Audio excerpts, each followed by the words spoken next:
we go. Yeah, we got it.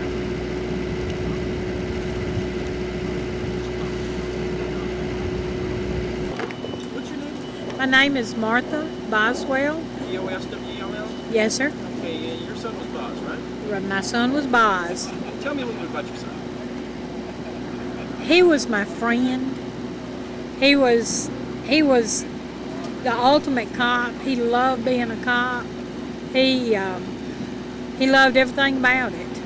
And of course he died much too young, much too soon. So he and his partner had done a routine traffic stop, and a man from the DEA, who was a DEA informant, came up and wanted some help, and Jim and Morgan didn't help him fast enough. So when Jim started to get out of the car, he shot him, and Jim died instantly. So they caught him, they put him in jail. They did he was on death row. We went through a long trial. He was on death row. He was executed in November of 2002. He was on death row for 13 years. Like 20 days, been 13 years from the time he killed him. He was an artist too, or kind of a sketch artist, wasn't he? Yes. Yes. The Union paper? Yeah, he did. I have a lot of his original drawings, and they were political cartoons. But he could draw with the best of them. He was also a voice artist. He could mimic. You could talk to him, and he would talk back to you in your voice. He was very talented. So he was 29 years and 10 days old when he died. What does this mean tonight for you to come back to a memorial like this? We come every year to this memorial service strictly to honor Jim, because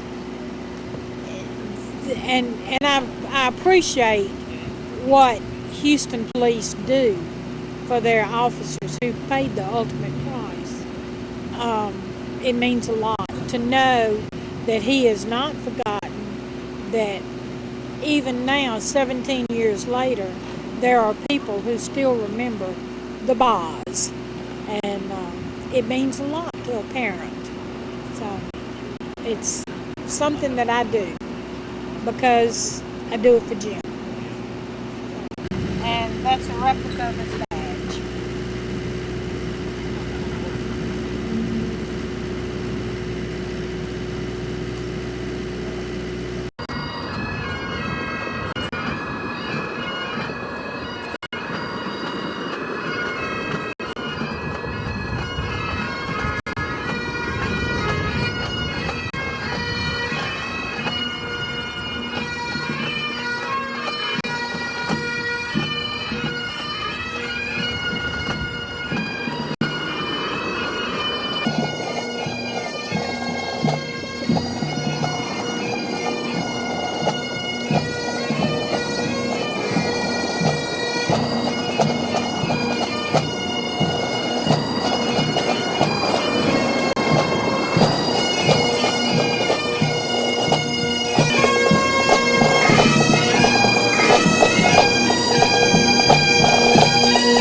the arrival of the surviving family members.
Good evening, ladies and gentlemen. I'd like to welcome you to the 2006 Houston Police Department Memorial Service. My name is Rick Hartley. I'm the Executive Director of the 100 Club, and I'll be your Master of Ceremonies this evening. I'd like to ask everyone to please rise now for the presentation of our colors by the Honor Guard. I'd like to ask you to remain standing for the National Anthem, which will be sung by Sergeant Cynthia Miller and followed by the invocation by Hpd Chaplain Montgomery.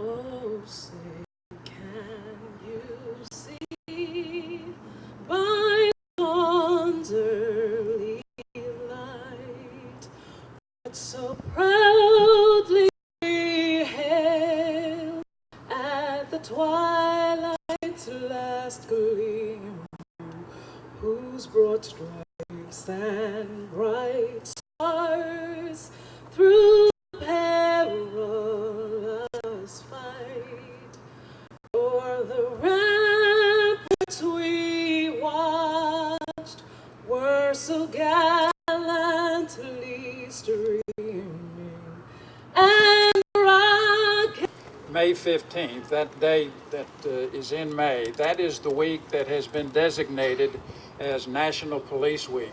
That was done by executive order by President John F. Kennedy in 1962. And it has been done to pay honor to all law enforcement officers throughout this great country of ours who have paid the supreme sacrifice and died in the line of duty. The Houston Police Officers Memorial Service is held to honor those who served the city of Houston and paid the highest honor. I'd like to make some introductions right now. We're very pleased to have a number of elected and appointed officials with us tonight. I'd like you to say hello to the great mayor of our city, Mayor Bill White. Mayor. Introduce to you our heroes tonight. Please say hello again to the survivors of the heroes that have died in the line of duty. Would you please stand, folks?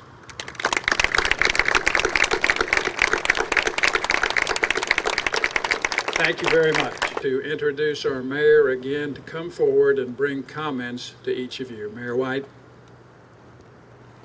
On a beautiful night like tonight, we're reminded of the gift of life, and that part of that life is a cycle in which there are people that we honor tonight who are no longer with us, as well as many others who created the opportunities that we now enjoy. In my job, a few years ago, coming to this ceremony was something that was a reminder of what service was all about and an inspiration. For those who attend year after year, it's a reminder of why you took an oath. If it's a reminder of why we make a difference and the sacrifice that may be entailed. And it's also a reminder simply of the fact that all of us in God's earth have a number of days on this earth, and that we can use them most productively to serve our fellow man. We're blessed to have so many of survivors who remember our brothers and sisters in uniform in their prayers and in their lives. But even if there wasn't a single survivor that showed up, HPD, city elected leadership will be here. That's because we understand the unique role that policing plays in a free and civilized society. A society in which there's always some tiny minority who wants to prey on the vulnerable, where our protection is the people who are well trained and who work hard to serve the public honorably, as our Houston Police Department.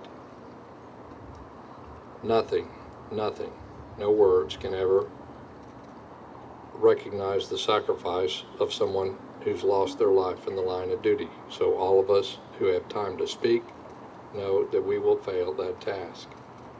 But I'll tell you what, by the dedication of the people who are public servants, we can do more than in the simple words in this ceremony, by trying to be conscientious and uphold the honor and reputation of the Houston Police Department.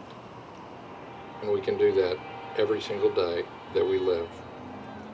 Thank you for serving the men and women in uniform here, the retirees who spent their lives working for the citizens of this community. And most especially, thank you for those citizens who were their partners, their family members, at their time of service, who come to remember them with us this evening.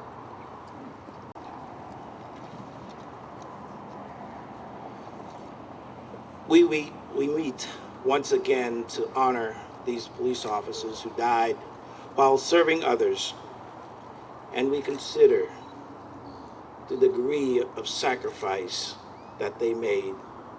You know, once a year seems hardly enough. Policing is a family business in many ways.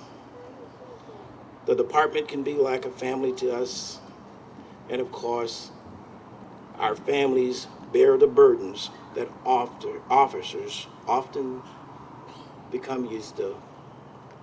The families bear the burden of the fear of the unknown, the time that their loved ones are away from home, and the ever-present dangers. To the families of these fallen officers,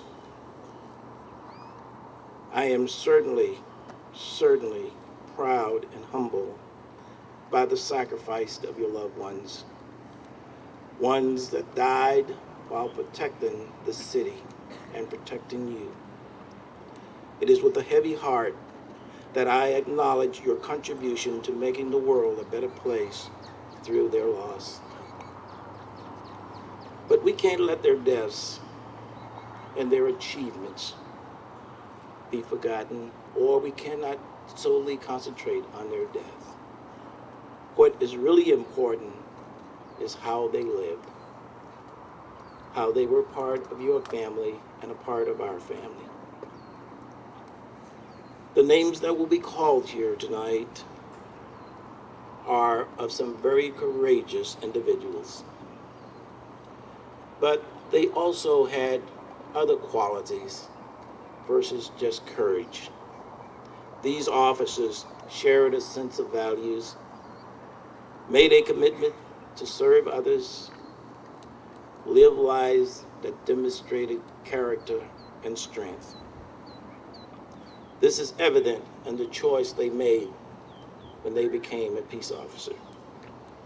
So as we leave here this evening, we will travel safely through the streets of Houston, arrive at our destinations unharmed, take shelter in the safety of our homes.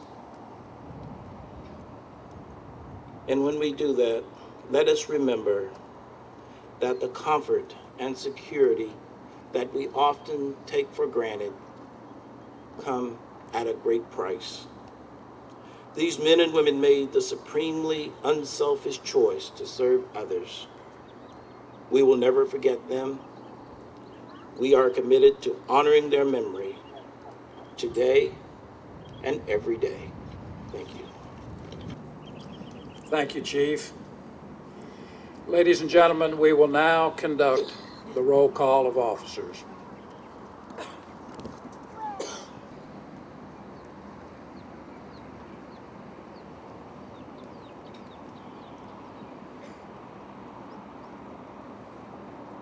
Youngst, 12/12/1901. John C. James, 12/12/1901. William E. Murphy, 4/1/1910. Johnny Davidson, 2/19/1921. Jeter Young, 6/19/1921. E. C. Chavez, 1/25/1925. Harry Page Jones, 9/17/1925. R. Q. 1927.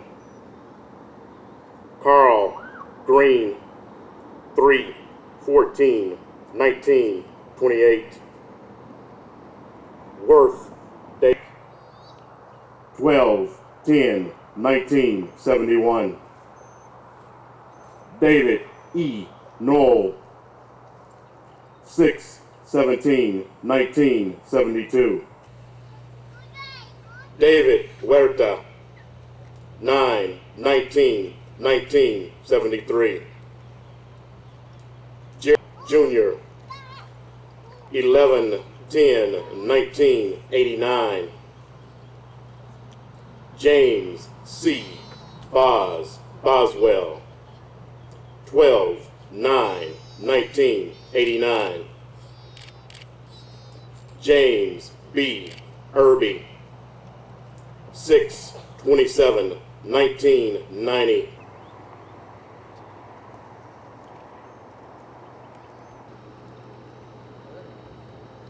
Yeah, figure out when the wreath comes out there. Fly.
Detail.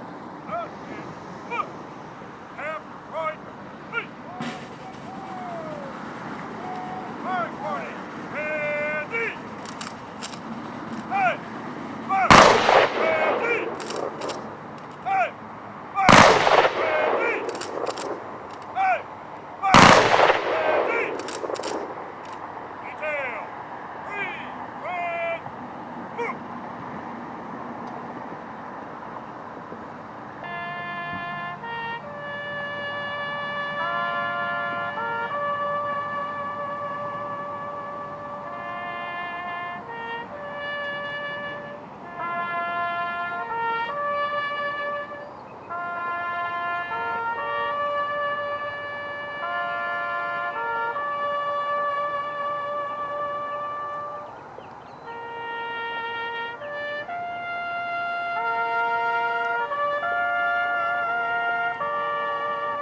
would like to ask Chaplain Montgomery to please come forward and forsake us and never leave us, even to the end of the world. And I know that these families need you right now. Every year that passes, they need you more.